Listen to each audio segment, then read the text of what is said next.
All right, well, lots more to see, lots more owners to meet here at the corner of 9 Mile and Woodward. It's the Dream Cruise Roadshow on dptv.org.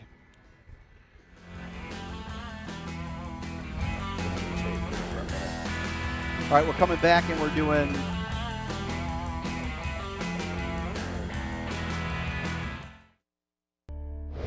Hey, we're in the Motor City for one of the coolest car museums you will ever visit. Where are we? Hickory Corners. Hickory Corners?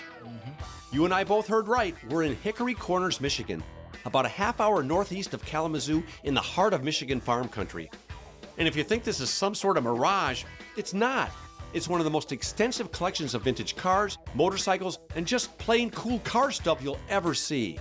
Now, to make absolutely sure I was seeing everything I wanted to see, I went to see Jay Follis. He's the marketing director, and he saw to it that I saw all there was to see. You'll see.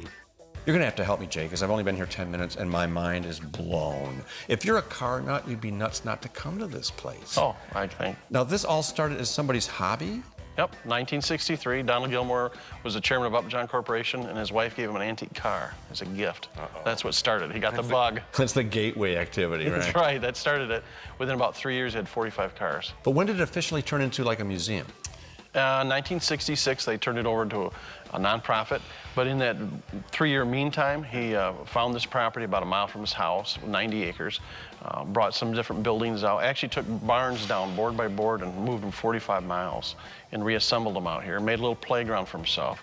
And his wife finally said, you know, we come out here, we drive our cars for our friends and invite them out. Why don't we just open it to the public? So they donated all the property to a nonprofit foundation, gave it some endowment.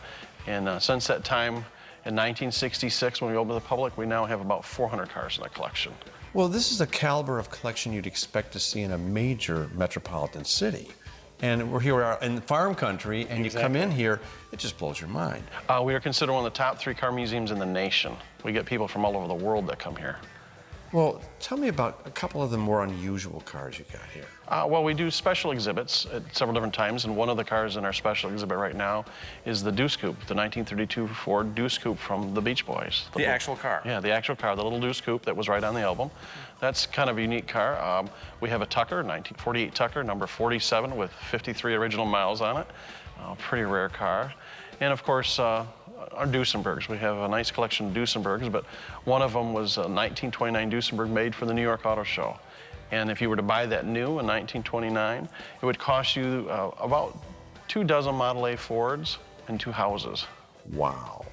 We're pretty unique because we have more than just one museum here. We have our motorcycles, we've got our cars, but we're the home of the Model A Museum that just opened. We were home of Classic Car Club of America, the Pierce Air Museum, the Franklin Museum. We've got both the Lincoln Motor Car and Cadillac LaSalle getting ready to break ground. It's mind-blowing. I mean, I'm not the biggest car guy in the world, but when you come to a place like this, you become one. Yeah. It's just, it's amazing. There's one more exhibit I want to ask you about. Okay. But I want to go see it first. All right. Okay, hold on to your regular size seats, folks. Things are about to get weird. Jay, are we inside of a giant car?